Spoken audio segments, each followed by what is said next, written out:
સુરત પોલીસે મુંબઈથી સુરતમાં ડ્રગ્સ ડિલિવરી કરવા આવેલા મહિલા સહિત ત્રણને રેલવે સ્ટેશન બહાર જ પકડી પાડ્યા. મળતી માહિતી મુજબ મુંબઈથી સૂર્યનગરી એક્સપ્રેસમાં એક યુવક સફીક અને યુવતી રાબિયા સ્કૂલ બેગમાં 25 લાખ રૂપિયાનું એમડી ડ્રગ્સ લઈને સુરતમાં સપ્લાય કરવા આવી રહ્યા છે. આ માહિતીના આધારે રેલવે સ્ટેશન પાસેથી રાબિયા નામની મહિલા સહિત ત્રણની ધરપકડ કરી હતી. તેમની પાસેથી 25 લાખની કિંમતનું 253 ગ્રામ એમડી ડ્રગ્સ ઝડપી પાડ્યું હતું. આ તમામની પૂછપરછ કરતા પેડલરોના નામ સામે આવ્યા હતા. સુરત શહેરમાં નો ડ્રગ ઇન સુરત સિટી અન્વયે અને સુરતની નાગરિકોને ડ્રગ મુક્ત સુરત શહેરને રાખવા માટે સરકારશ્રી તથા માન્ય કમિશનર સાહેબ શ્રી જેસીપી ક્રાઇમ સાહેબ વગેરેની સૂચનાઓ આધારે છેલ્લા એકાદ માસ દોઢ માસથી ક્રાઇમ બ્રાન્ચની ટીમો સતત એનડીપીએસના દૂષણને નાખવા માટે પ્રયત્ન કરતી હતી અને એનડીપીએસનું જે આખું નેટવર્ક કે બહારના રાજ્યોમાંથી એમડી ડ્રગ્સ લાવી સુરતના અલગ અલગ પેડલરોને આપવામાં આવે, એનાથી નાની નાની ચેનલો બનાવી નીચે વેચવામાં આવે, આખા એક નેટવર્કનો અભ્યાસ કરવામાં આવ્યો હતો. અને એક સાથે ગઈકાલે પોલીસ ઇન્સ્પેક્ટર એસએન પરમાર અને પીએસઆઈ મૈડાને રેલવે સ્ટેશન સૂર્યનગર એક્સપ્રેસમાંથી બપોરે જ્યારે મુંબઈથી એક રાબિયા નામની લેડી અને સફીક નામનો બે માણસ જ્યારે મુંબઈથી આવે છે તેને બપોરે 2:30 વાગે એને પકડવા 4:30 વાગે પકડવામાં આવે છે.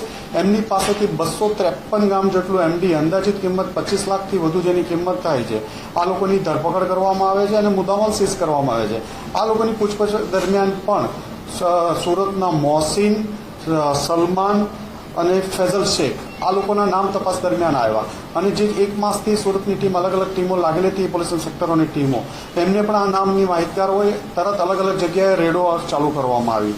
જેમાં સરફરાઝ ઉર્ફે સલમાન જેને કાસા મરીના હોટલ પાલ વિસ્તારમાં આવેલી છે ત્યાં રેડ કરતા એમની પાસેથી અંદાજિત 28-29 ગ્રામ જેટલું એમડી મળી આવ્યું અને જેની કિંમત 2,80,000થી 3 લાખ જાય છે અને સલમાનને ધરપકડ કરવામાં આવી.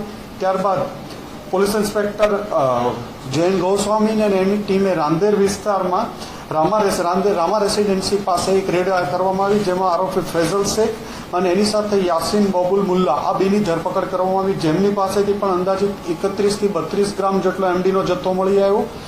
ત્રીજી રેડ મોહસિન શેખ નામના એક કિસ્સાનું નામ અમની તપાસ દરમિયાન આવેલો હતો. આ મોહસિન શેખ એક જગ્યાએ છુપાયેલો છે બુદરપુરામાં અશફાક મોહમ્મદ યુસુફના ઘરે.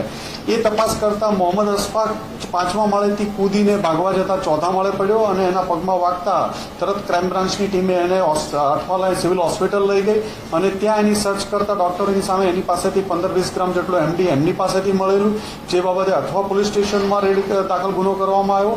તદુપરાંત આ જ રેડો આપતી હતી ત્યારે એક સૈયદ આસિફ ઉર્ફે બાબુ હૈદરકાળુ નામનો માણસ પણ મુદ્દામાલ લઈ રિક્ષામાં નીકળે છે નાનપુરા શ્રુતિ હોસ્પિટલ પાસેથી, જે આધારે પોલીસ ઇન્સ્પેક્ટર કે મોદી સાહેબની ટીમે રેડ કરી અને એમને પણ અંદાજિત 27થી 28 ગ્રામ 2,80,000ના મુદ્દામાલ સાથે ધરપકડ કરવામાં આવી.